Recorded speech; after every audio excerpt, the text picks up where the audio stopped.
Welcome back. In this episode, we're going to be looking at chapter 18, and as usual, I would start off by just reading and stop when I feel that I have something to say about what I've read. So, first verse. Then Bildad the Shuhite answered and said, so this is a response to Job, and in verse 2 carried on saying, how long till you put an end to words, gain understanding, and afterward we will speak. Why are we counted as beasts and regarded as stupid in your sight?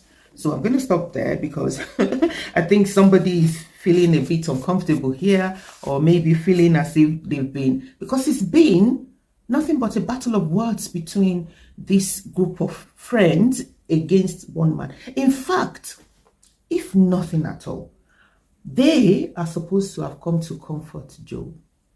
He's the one that, suffered so much loss. Why are they in contention if they indeed are his friends?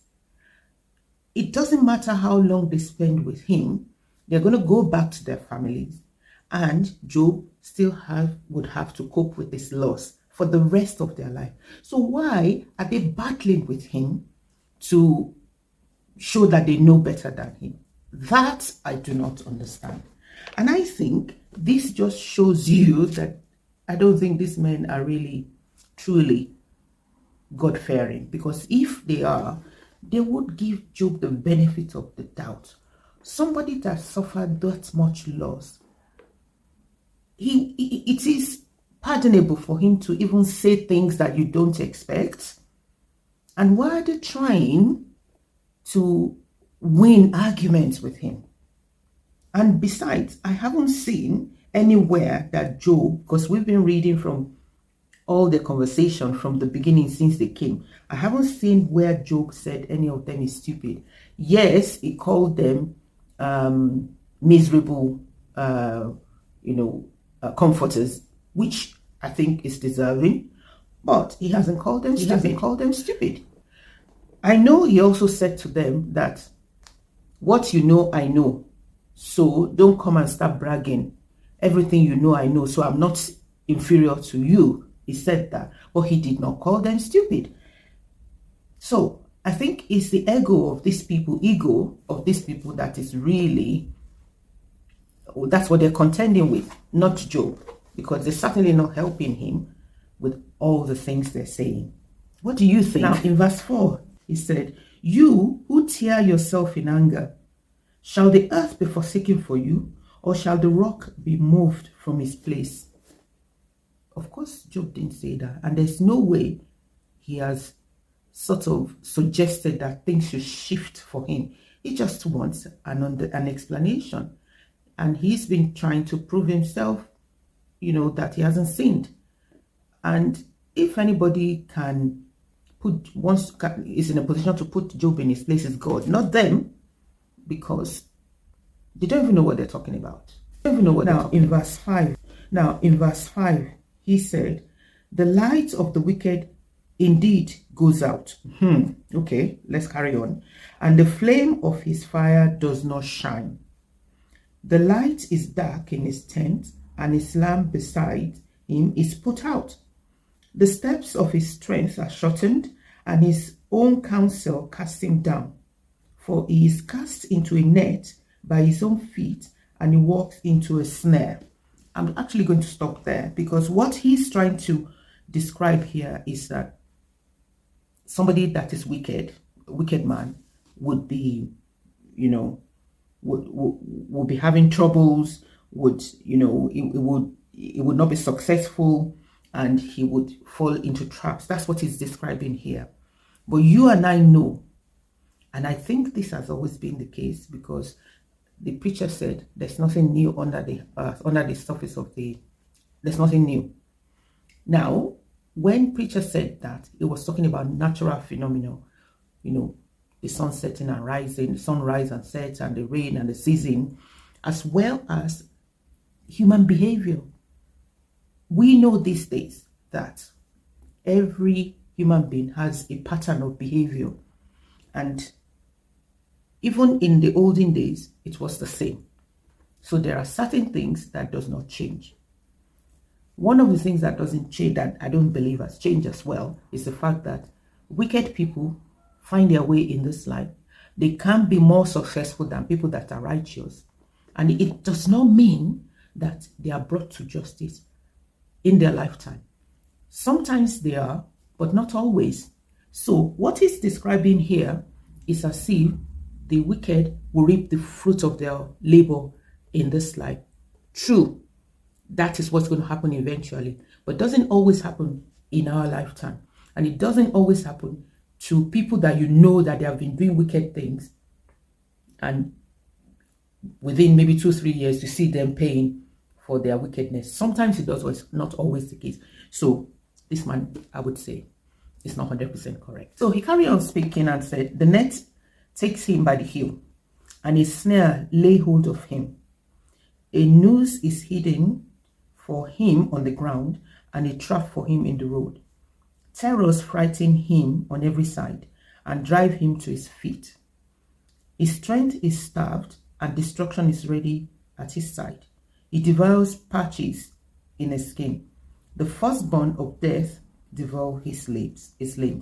So he's carrying on in the same line of thought that the wicked, they will reap the work of their hand. True, but it doesn't happen as swiftly as he's saying it here. And what is more disheartening is that he's saying all of this to say to Job that that's what's happened to you. You're a wicked person, and all of these things that's happened to you, you're reaping the work of your hand, which we know is not true.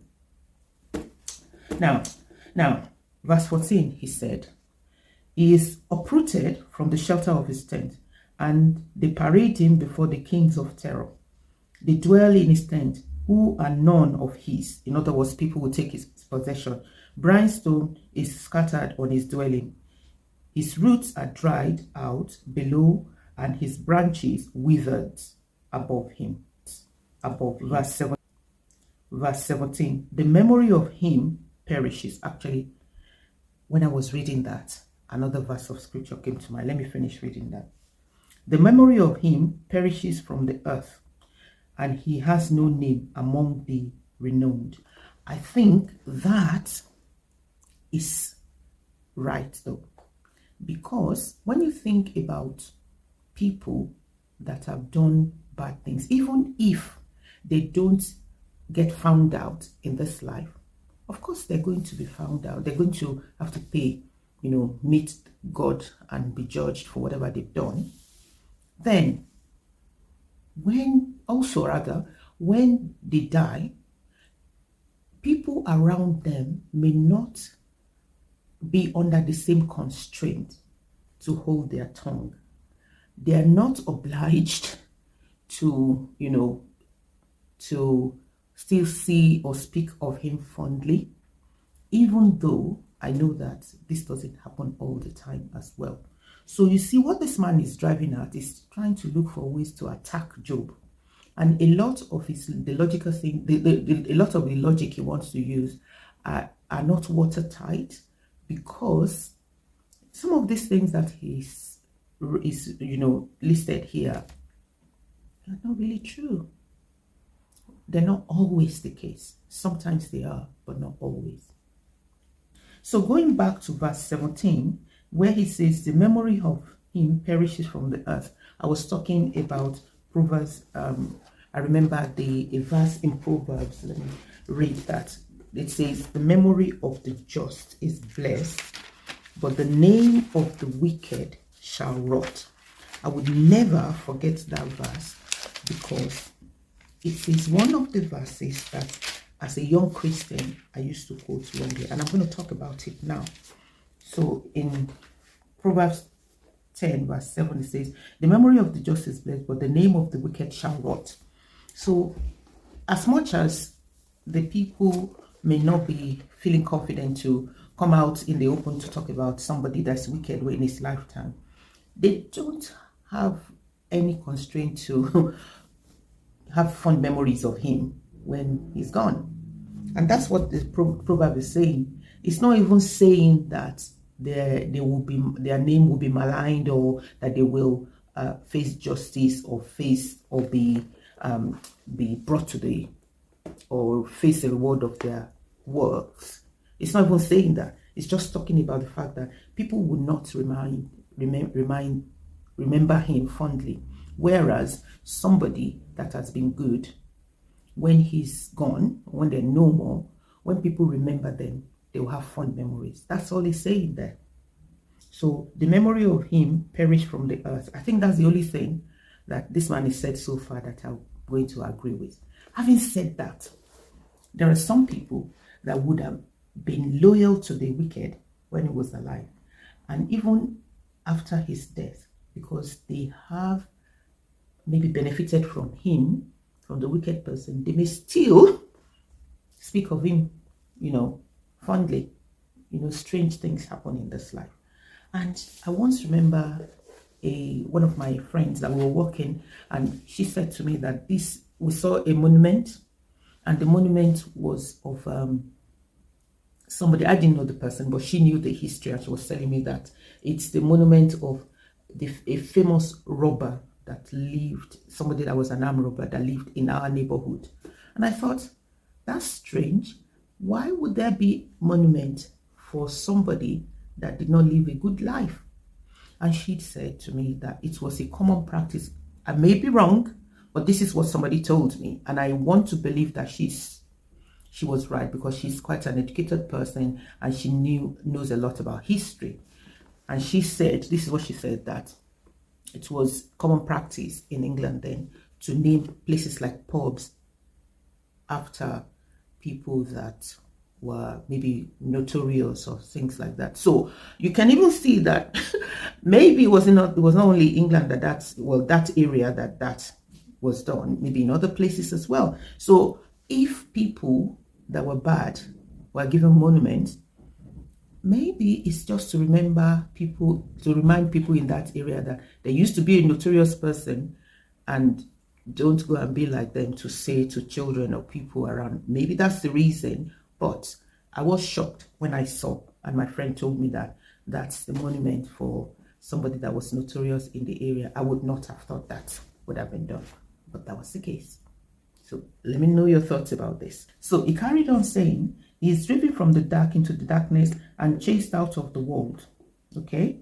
He has neither son nor posterity among his people, nor any remaining in his dwelling. Those in the west are astonished at his day, as those in the east are frightened. Surely such are the dwelling of the wicked, and this is the place of him who does not know God. Okay?